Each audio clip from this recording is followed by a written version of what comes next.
Bonjour à tous et bienvenue sur la chaîne Sophia Vora. Il est temps de revenir sur les caricatures produites au XVIe siècle et d'aborder cette fois-ci les estampes anti-luthériennes qui ont été publiées pour défendre l'Église catholique et dénigrer l'initiateur du protestantisme, qui fut loin d'être épargné par ses opposants. Dès 1521, une caricature anonyme le montre occupé à pactiser avec les forces infernales, tandis qu'un corbeau est juché sur son épaule, l'animal étant superstitieusement associé à un oiseau de mauvais augure annonçant le malheur. Au-dessus d'un feu entretenu par deux démons, Luther est représenté en train de cuisiner dans le même chaudron que le diable, marmite de laquelle émanent verticalement des flammes, représentant chacune un vice qui lui est attribué. En 1522, le théologien Thomas Mürner, que nous avons déjà évoqué dans une vidéo précédente, publie à Strasbourg un pamphlet intitulé « Le grand fou luthérien et comment le docteur Mürner l'a exorcisé ». Le texte, extrêmement violent à l'encontre du réformateur protestant, entraînera le magistrat de Strasbourg à demander la saisie immédiate des exemplaires ainsi que leur destruction. Dans cet ouvrage se trouvent néanmoins 52 caricatures anti-luthériennes illustrant une histoire fictive, véritable roman inventé par Mürner. Reprenant pour son propre compte l'imagerie et le surnom qu'on lui donnait, Mürner se représente dans le frontispice sous les traits d'un moine en robe de bure et à tête de chat, en train d'exorciser le fou luthérien qu'incarne selon lui l'esprit de la Réforme. Sur cette image, le chat à genoux sur son ventre l'étrangle donc avec une étole afin d'extirper de sa bouche une multitude de petits fous, le texte indiquant que c'est de cette manière que les imbéciles luthériens devraient être convoqués.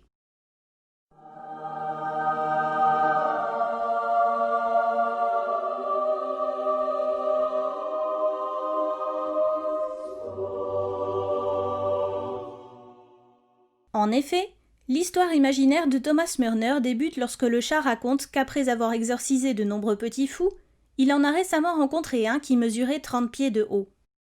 La volonté de l'auteur était évidemment de discréditer Luther et d'associer ses adeptes à la folie. D'après l'histoire, ce fou luthérien, ici célébré dans un traîneau tracté par des miniatures de lui-même, garde dans sa tête un certain nombre de fous savants qui expliquent la Bible. Par cette idée, Mürner critiquait le fait que Luther ait tenu cette dernière pour seule source légitime d'autorité chrétienne. Sous la plume acerbe du théologien, le système luthérien devient ainsi un bouffon, muni de son traditionnel bonnet à grelots, un géant obèse, gras, engoncé dans ses vêtements et renversé sur le sol. Se tenant debout et parfaitement stoïque à ses côtés, Mürner condamne du regard cet impotent, ce paresseux trop bedonnant pour pouvoir se relever tout seul. Les images suivantes le montrent à nouveau assis, tandis que plusieurs de ses petits semblables sortent de sa poche, de son sac ou même encore de son ventre. Ces derniers représentent en réalité les fous qui souhaitent combattre l'Église et s'emparer de ses biens, le chat les regardant là encore avec désapprobation. Dans sa maison de fou, le bouffon est tantôt représenté assis sur un trône, tantôt faisant face à un autel.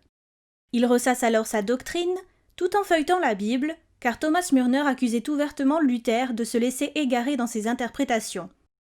L'image suivante montre ensuite le grand fou juché sur une estrade, tandis qu'il s'adresse non seulement à un diable, figure allégorique des enfers, mais aussi, plus inhabituellement, à un canard.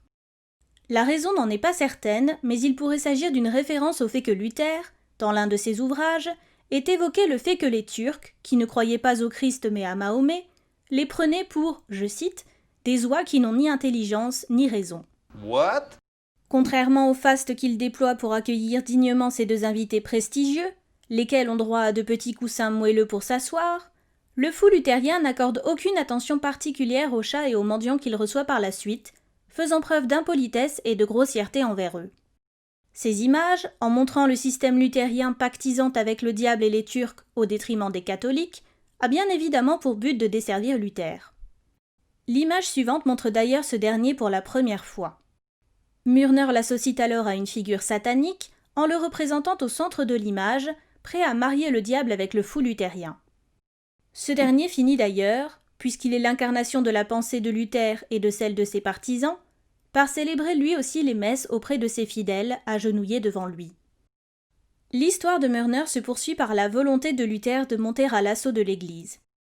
Pour cela, il fait appel à son armée des 15 alliés, avec lesquels il compte livrer bataille. Les images montrent alors le fou luthérien en train de brûler des icônes, dont celle de la Vierge Marie, mais également d'autres bouffons bien décidés à attaquer l'Église, déterminés à piller les couvents. De son côté, Luther est représenté en chevalier montant grotesquement 3 animaux connotés péjorativement. Une truie, un escargot et un canard. Il porte un bouclier marqué d'une chaussure, le symbole du Bundschuh, un mouvement de rébellion des paysans allemands lié à la réforme protestante et au contexte économique. Ces paysans mêlaient en effet des revendications religieuses telles que l'élection des prêtres par le peuple et la limitation du taux des dîmes, et des revendications sociales parmi lesquelles la suppression du servage ou celle de la peine de mort. Ce mouvement engendrera d'ailleurs une guerre en 1525 qui mènera à la mort d'environ 100 000 paysans. La gravure la plus célèbre de l'ouvrage est celle du fou luthérien occupé à marcher au milieu des églises, qu'il surpasse et qu'il s'apprête à détruire. De ses chaussures sortent respectivement la tête minuscule de Luther, ainsi qu'une main tenant une seconde chaussure, là encore en référence au Bundschuh. Son bâton est posé sur le sol, le pommeau de ce dernier étant constitué d'une tête de diable. Sur l'image suivante, le fou luthérien, un verre à la main, avale goulûment une liqueur visiblement issue d'une fiole dont l'étiquette porte le dessin d'une chaussure. Cette bouteille est tenue par Mörner, qui réprimande encore et toujours le fou, en lui désignant la glorieuse et scatologique conséquence de son acte, à savoir la défécation d'un autre petit fou, tout droit sorti de son derrière. Ah ! Malgré tous ses appels à la raison, le fou luthérien persiste et poursuit son entreprise, continuant de se découvrir de nouveaux adeptes. Ces derniers prolifèrent rapidement, émanant de tous les orifices de son corps, comme ici de ses oreilles. Parallèlement, Luther devient un véritable chef de guerre auprès de son armée de paysans. Cette Bundschuh qui le soutient, Mörner l'a fait figurer sous la forme d'une véritable chaussure que Luther nettoie et astique consciencieusement. Sur l'image, cette dernière est associée au diable, non seulement par le trident dont elle est armée, mais aussi par le feu vivace qui brûle à côté d'elle et qui rappelle évidemment les flammes de l'enfer. Les 2 estampes suivantes montrent des scènes d'iconoclasme, au cours desquelles Luther et ses partisans pillent diverses églises et emportent leur butin. Elles critiquent la volonté des protestants de proscrire l'adoration des idoles et le culte des images qui représentaient le divin, ainsi que leurs incitations à détruire des portraits de saints, des objets religieux et d'autres statues, les premiers actes de ce genre ayant justement eu lieu à Zurich en 1522. Malheureusement pour Luther, ses troupes armées finissent par attaquer une citadelle défendue par le chat, Mörner en l'occurrence, lequel s'interpose en l'empêchant d'entrer et en refusant fermement de céder ou de se rendre.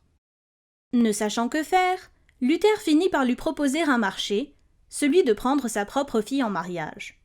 Ça sera plus sympa!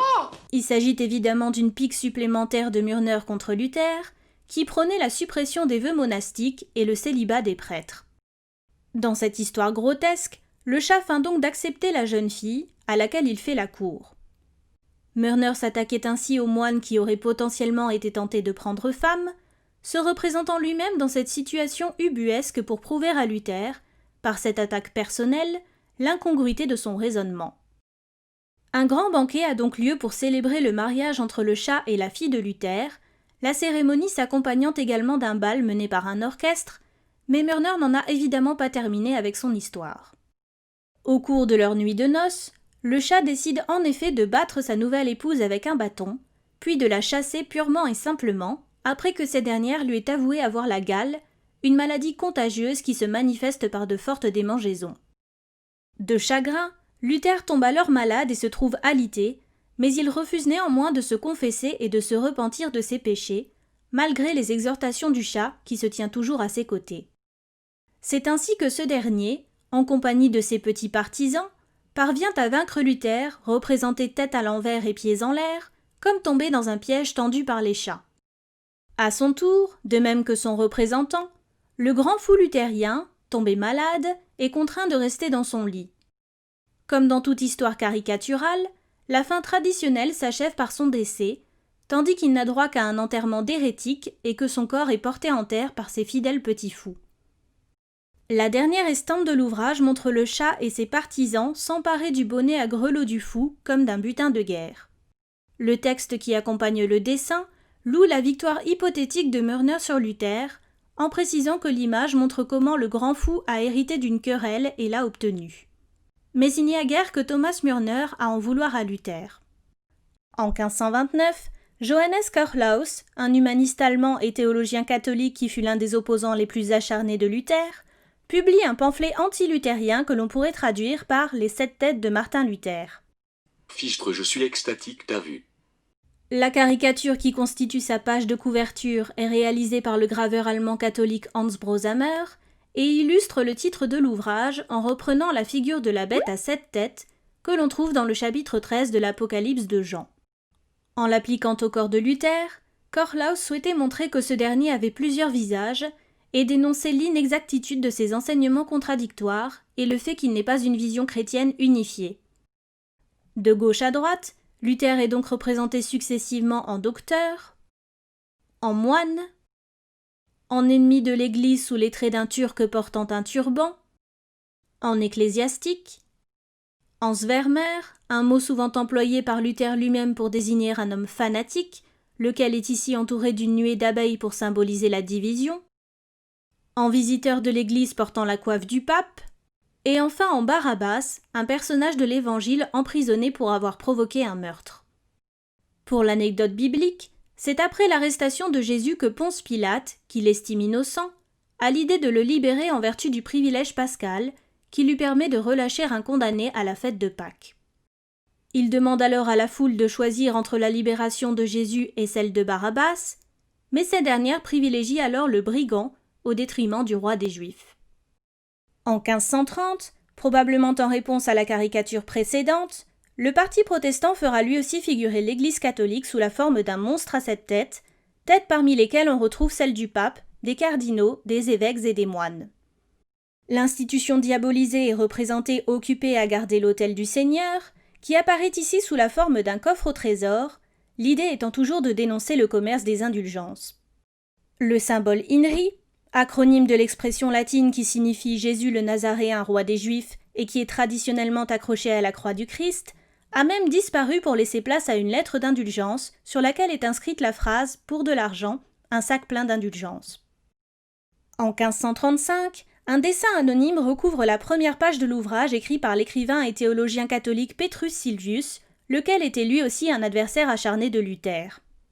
Le titre de ce pamphlet, qui n'a jamais été publié en français, pourrait se traduire par l'association unanime de Luther et de Lucifer, ce qui illustre parfaitement l'image. En effet, de la même manière que certaines des estampes précédentes, celle-ci montre Luther en train de s'associer au diable, scellant son pacte avec ce dernier par un serment de main. Une créature infernale, montée sur son épaule et ressemblant à un scorpion, semble lui souffler la marche à suivre, le dessinateur insinuant que les actes et pensées de Luther lui sont inspirés par des êtres maléfiques. Bien plus tard, en 1580, une autre caricature anonyme montrera Luther en compagnie de sa femme, Katharina von Bora dite Catherine de Bord en français, avec laquelle il est marié depuis le 13 juin 1525. Pour l'anecdote, les deux tourtereaux se sont rencontrés chez le peintre Lucas Cranach l'Ancien, l'ami de Luther qui a réalisé de nombreuses gravures anticatholiques, car Katharina avait fui l'abbaye dans laquelle elle était devenue nonne et qu'elle s'était réfugiée chez l'épouse du peintre. Luther et elle sont donc dessinés en compagnie de leur enfant et de leur chien, partant en quête d'un asile afin d'aller prêcher l'évangile nouveau dans les campagnes. Katharina se charge de porter la Bible et les ouvrages de la Réforme, tandis que Luther est représenté poussant une brouette qui semble soutenir son ventre exagérément proéminent. Il tient à la main une tiare papale avec laquelle il fait l'aumône, et porte devant lui et sur son dos ses principaux partisans réformateurs, ridiculisés par leur petitesse et, pour certains, par l'amputation de leur corps. Enfin, une dernière estampe anonyme intitulée La dispute spirituelle, publiée en 1600 et donc bien après leur mort, s'amuse à rappeler les diverses oppositions entre catholiques et protestants. Au premier plan, Calvin à gauche et Luther à droite tirent tous deux l'oreille du pape tandis que ce dernier réplique en empoignant leurs cheveux, Luther s'emparant également de son côté de la barbe de Calvin. La boucle est bouclée dans cette image qui critique ouvertement les éternelles querelles religieuses, d'autant qu'une autre estampe lui est directement adjointe, laquelle montre un berger priant paisiblement son Seigneur, à genoux dans sa campagne. Par contraste, ce dessin insiste donc volontairement sur la nécessité de mettre fin à ces guerres intestines qui ont fait un nombre incroyable de morts.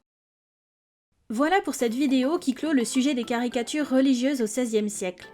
J'espère en tout cas que ça vous a plu. N'hésitez pas à me poser vos questions et à vous abonner à la chaîne. En attendant la suite, je vous dis à la prochaine.